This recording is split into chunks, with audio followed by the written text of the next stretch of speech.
सुदर्शन का उद्धार। एक समय श्री नंद जी आदि गोपों ने अंबिका वन में जाकर विविध सामग्रियों से भगवान शंकर और भगवती अंबिका जी की पूजा की और अनेक प्रकार का दान करके उपवास किया।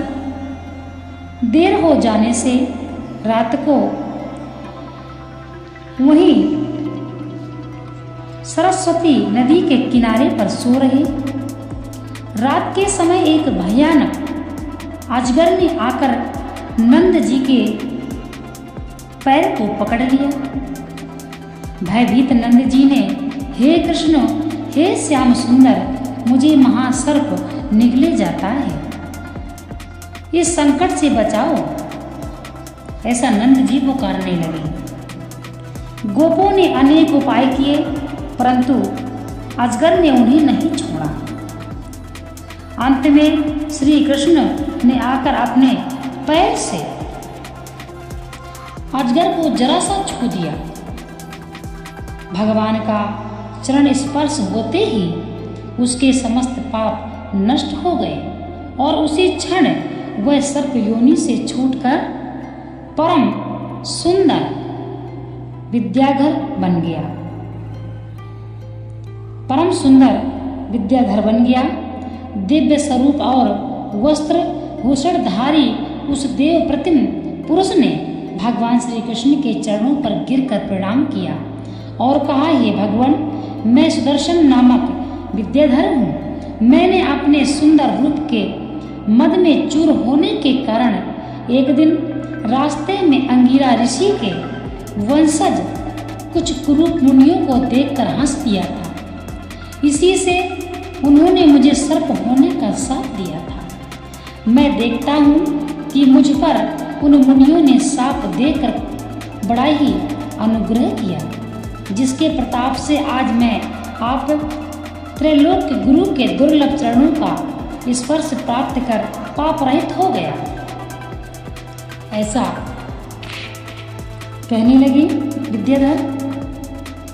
प्रभु, आपका दर्शन होते ही मैं जो ब्रह्म शाप से मुक्त हो गया, इसमें कोई आश्चर्य नहीं। वैसे तो व्यक्ति जिंदगी भर तपस्या करता है, भूख प्यास हर तरह के एंजॉय आदमी त्याग करके भगवान को प्राप्त नहीं कर पाता। तो वही वह कह रहे हैं, आपका नाम संकीर्तन करने वाला ही जब सुनने वालों सहित तत्काल पवित्र हो जाता है, तब मुझे तो आपके चरण कमलों का स्पर्श प्राप्त हुआ है। फिर मेरे मुक्त होने में क्या संदेह है। क्या कहते हैं विद्याधर? आपका जो कोई कीर्तन करता है, आपके नाम जप से जो कोई मुक्त हो जाता है, मोक्ष को प्राप्त कर लेता है, तो मुझे तो आपके चरणों का स्पर्श प्राप्त हुआ है। बहुत ही प्रसन्न होकर विद्याधर भगवान श्री कृष्ण से विनती करने लगे। और जो कभी कभी आपने सुना होगा, एक कहावत है कि किसी किसी बुराई के पीछे अच्छाई छिपी होती है, और इतनी बड़ी अच्छाई छिपी होती है कि हम सोच नहीं सकते। बस यही बात है। ऋषियों ने विद्याधर को श्राप दिया और तब तो एक बुरा हुआ, क्योंकि वह इतने सुंदर से अजगर के रूप में बन गए। उन्होंने कितना कष्ट सहा। सर्प की योनि बड़ी कष्टदायी होती है, क्योंकि सर्प के पैर नहीं होते, वह रगड़ कर चलता है। त्वचा उसकी बड़ी कोमल होती है और यदि सर्प के शरीर में जरा सा घाव हो जाए तो चींटियां लग जाती हैं। सर्प की तरफ तड़प कर मृत्यु होती है, तो सर्प का जो जीवन होता है कष्टकारी होता है। यह बहुत ही समझने का विषय है।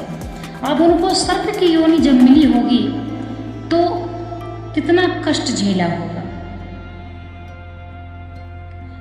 तब तो बुरा हुआ, एक बुराई सामने आई,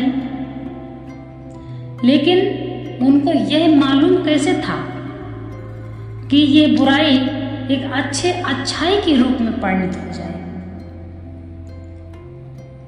भगवान कृष्ण के चरण का स्पर्श पाते ही वह अजगर की योनि से मुक्त हो गए, वह तो अलग की बात है। लेकिन सबसे बड़ी बात जानते हैं क्या है कि उनको भगवान श्री कृष्ण के चरणों का स्पर्श प्राप्त हुआ, भगवान श्री कृष्ण के साक्षात दर्शन प्राप्त हुए। इसलिए विद्याधर ऐसा कहने लगे कि अगर मुझे यह श्राप ना देते ऋषि तो शायद मैं आपके दर्शन नहीं कर पाता, शायद मुझे आपके चरणों का स्पर्श प्राप्त नहीं होता।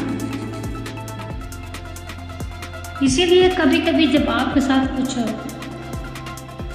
बुरा हो, आप ज़्यादा दुखी ना हो। बुरा क्या, मान लीजिए आपका कोई कार्य नहीं बन रहा, फिर आप ज़्यादा दुखी हैं, क्या पता उसी थोड़ी सी बुराई के पीछे आपकी जिंदगी की बहुत बड़ी कामयाबी छिपी हो, ऐसा भी हो सकता है।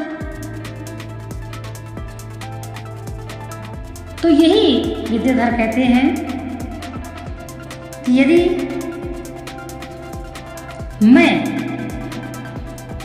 मुझे ऋषियों ने श्राप ना दिया होता तो आज मैं आपके दर्शन नहीं कर पाता। और जो लोग आपके नाम, आपके कीर्तन से ही मोक्ष को प्राप्त कर लेते हैं, तो मैं तो कितना सौभाग्यशाली हूँ कि मुझे तो आपके चरणों का स्पर्श प्राप्त हुआ है और मैंने अपने आंखों से साक्षात आपके दर्शन किए हैं, तो मैं कितना भाग्यशाली हूँ।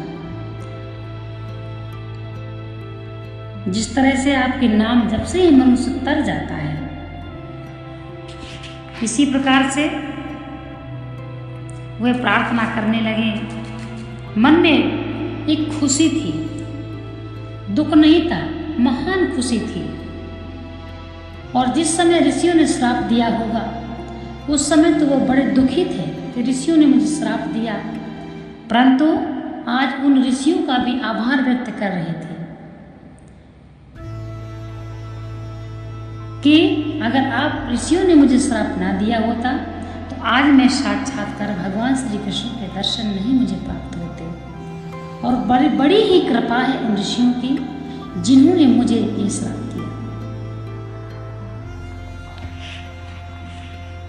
ये कह करके वो रोने लगे और भगवान से प्रार्थना करने लगे और धन धन ऋषियों की जय जयकार करने लगे कि आज उनके द्वारा मुझे आपके दर्शन हुए, आपका चरण स्पर्श हुआ। प्रभु मैं कितना सौभाग्यशाली हूँ। समझने का विषय यहीं पर है कि कभी कभी कोई बुराई होती है, कोई दुख होता है, उसके साथ ही कोई बहुत ही अच्छी अच्छाई छिपी होती है।